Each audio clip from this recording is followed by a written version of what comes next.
on animals. When I was a child, I lived in a world where human beings and animals were largely inseparable. We had obviously pets, but above all, my world of imagination was filled with books like the Mowgli stories about a wolf pack and Mowgli, or like The Wind in the Willows with Otter and Ratty and so on, and Brer Rabbit and all sorts. And so most of the children's stories I read till the age of 8 or 9 were a mixture of human and animal. And so I really thought, or assumed, that the animals I saw running around perhaps were semi-human. They had their own societies, they spoke to each other. So there was no big division. And then one of the processes of growing up was to realize that animals are animals and humans are humans. And this was instilled into me by adults, and particularly by my religious philosophy, where the Bible said that humans were entirely separate from animals, that God created them at a different time in a different way and gave humans dominion over the animals. And that was the basis of my civilization. You had pets, perhaps, but you had domesticated animals which you could eat or use for other purposes. And through much of my life, animals were a separate category. And as a result, you could treat them in a separate way. You could exploit them. They were, in a way, similar to slaves, which are not fully human, and therefore you can treat them in a way you would not treat full citizens of your society. So animals were slaves. Becoming a vegetarian was a part recognition that perhaps one shouldn't be eating sentient beings as intelligent as cows and pigs and so on. But it's really a world movement, I think, and of which I'm a part.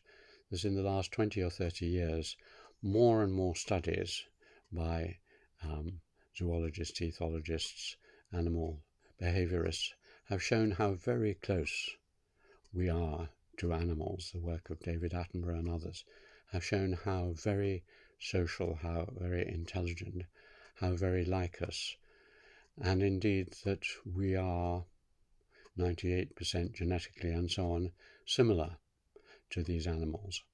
So the category distinction between humans and animals has nearly gone in many societies. And the effects of that are very important, because it means that it's almost a liberation, like the liberation of slaves. You can no longer treat them as a subspecies at your will. You can't pen them up into tiny cages. You can't slice them up and eat them in the same way as you could when they were entirely separate. And this is a theme in various parts of anthropology. For example, I remember reading an important article by Edmund Leach called Verbal Abuse and Animal Categories, in which he says that we tend to divide the world into circles or rings of distance from us. So wild animals are in the outside circle, and they are like human enemies, and you can fight them and you can destroy them. You can do what you like with wild animals. That's what you should do, fight them. And then there are domesticated animals, and they're in the next ring, and you cultivate them and you look after them, but you can do what you like because they are your domesticated animals. And then there are pets, and pets are in the closest ring, and they are almost like your family. They are extensions of yourself, and you shouldn't eat your cat and dog and so on.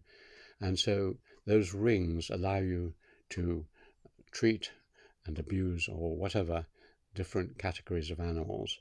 Now that concept now applied means that the rings are changing all the time, and I suspect this is a big movement which will mean that over the next 20-30 years the treatment of animals hopefully will improve enormously, and the very concepts maybe of zoos, certainly of intensive factory farming and so on will become more and more unpleasant and unacceptable, and through much of the world we will replace our centuries, thousands of years long domination and exploitation of animals with a more considerate view, treating them as if they were our brothers and sisters, which is what they are.